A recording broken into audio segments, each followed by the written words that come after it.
engine running. Liftoff. We have a lift. Hello everyone, I'm Andrew the Astronaut, and welcome to my 4th Kerbal Space Program video.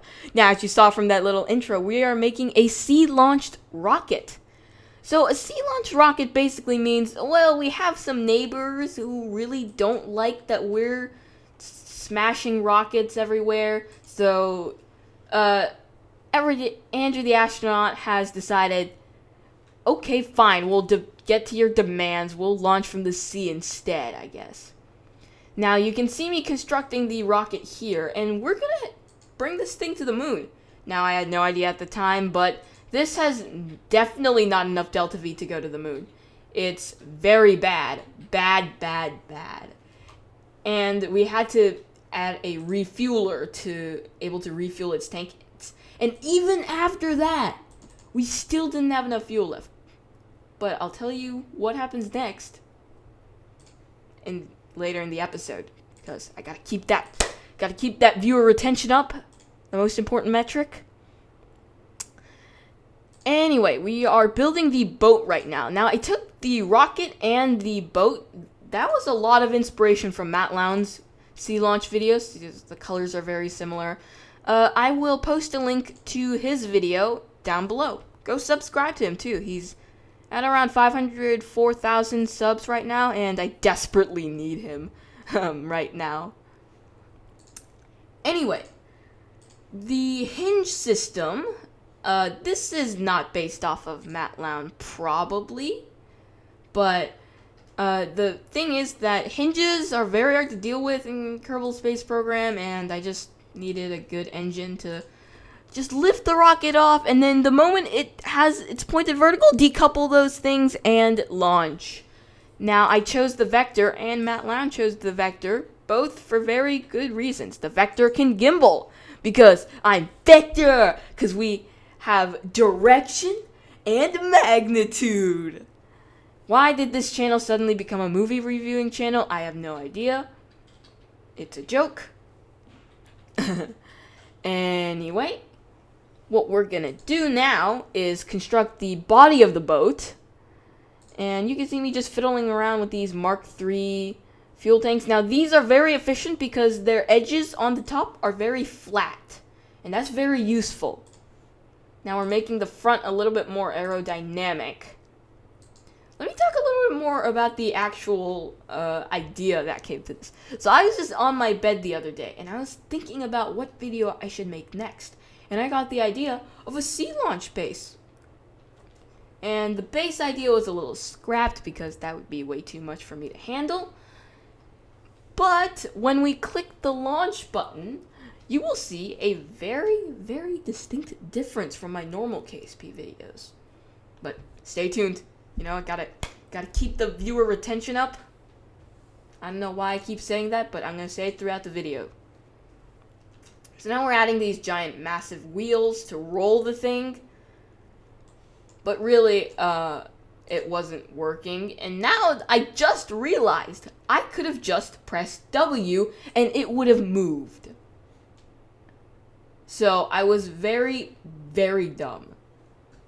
I just didn't know that I could just push W to move this, and I was acting like this was aircraft landing gear. But no, these are rover wheels. They can move by themselves, and yet I was like, oh, I need to make the thrust-to-weight ratio really good so that I could push this thing. And, well, I guess I would not have had to use Hyperedit. Yes, I do have Hyperedit now. And in the last video, I did talk about getting some visual mods. You'll kind of see what kind of ended up in a few short minutes. And that intro teaser thing that was probably very loud on your ears probably told you that, yeah, this is taking a lot of attempts. I'm going to skip those attempts because it took 30 minutes to even figure out how to get this thing into the water. Okay, now we have it in the water, but it didn't really work out. And I think this is an acceptable use of Hyperedit because I just didn't know how to roll it out. And, I mean, you know, they're Kerbals. They could probably just make a separate ship and then just tow it out. Anyway, this is the design that won. Instead of adding those structural plates, I would add struts. And I had no idea why the rocket was clipping through. It shouldn't have done that. And now we get to the successful launch attempt. Oh, never mind about that. The successful launch attempt is this one. So we're going to disconnect those struts, configure the staging a little better, fire up the skipper engines in just a second. Oh, okay. And we disconnect those struts, and right there, oh, we got it. This was, now I was very surprised when I got this for on the second try of this configuration of the rocket. In total, I think I went through like 50 designs. And this is just standard ascent here, so I'm just going to fast forward this even more, and I'll see you when it's done. And then after getting this into a successful orbit, we're now going to get to the Mun. Yeah, I very, very underestimated the amount of delta V I would actually need. So, yeah, that was a big problem. And this got us a pretty good encounter. We're going to roll with it. We're going to see what happens. Now let's time warp a little faster. And then we're going to start our burn. Now I have sped this footage up very high. I've sped it up like 450%.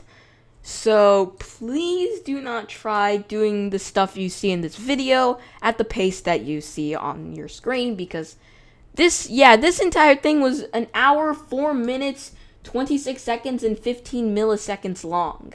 The original clip and everything. So it took a while.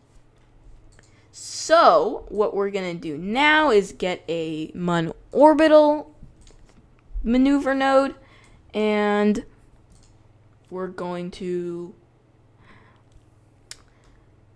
get the maneuver node and see if we could actually get out, but Kerbin sphere of influence, but no. And since I didn't have enough delta V, I'm going to build a transfer thing that'll transfer a lot of fuel into the actual lander. So this is based off the Dragon XL, which I'll put a image of right here. And it was basically a design to send cargo to the not the ISS, but the Gateway Space Station. And this rocket ended up, it's a pretty modest rocket. I mean, my brother had been begging me to use the mainsail for a while, so I decided to use it. So why not? This is the refueler, and all the craft used in this video, besides the refueler, it was a very simple build, and probably all of you could build it.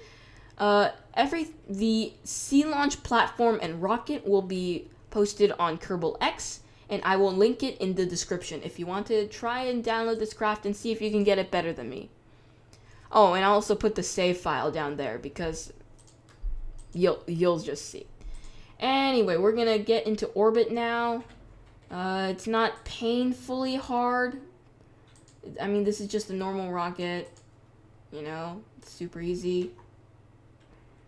And let's just skip through until we're actually in orbit. And we are now in front of the capsule, our sea launch rocket. And now we can just start transferring some of the fuel. Now, some of the fuel didn't actually fully transfer. I tried, and this is just the game not playing well with me anymore, so I thought I would use Hyperedit to just fill up the tanks. And that's a lot of delta V that we would have gained anyway. Now we're going to crash this refueler into the surface of the moon. Or the Mun. Am I getting KSP confused with real life? Yes. I have been playing KSP for so long, in fact, that yeah, I basically confuse real world and KSP together. And now we can get to landing this thing. And this cost not that much, as much delta V as I would have thought. But we're going to perform the burn, and we're just going to start landing. And deploy the landing legs. we could start pointing retrograde now and burn. I was very conservative of my fuel because I was like, oh, is this going to be enough to get back to Kerbin? And then I realized, okay, this probably isn't going to do. I'm just going to go full-blown coolness and land without caring about my Delta V. And when I finished landing, I asked my brother to look up how much Delta V it takes to get back from the Mun to Kerbin. And it's 900, and we have only 300, which is only a third of that. So we're basically stranded, if you will. So, Matt Lown, if you're watching this, please help. I will contact you in your YouTube and the KSP subreddit. So please, please, please help these poor Kerbals. They're stuck on the Mun. And that's going to do it for me. And I've been Andrew the Astronaut, signing off.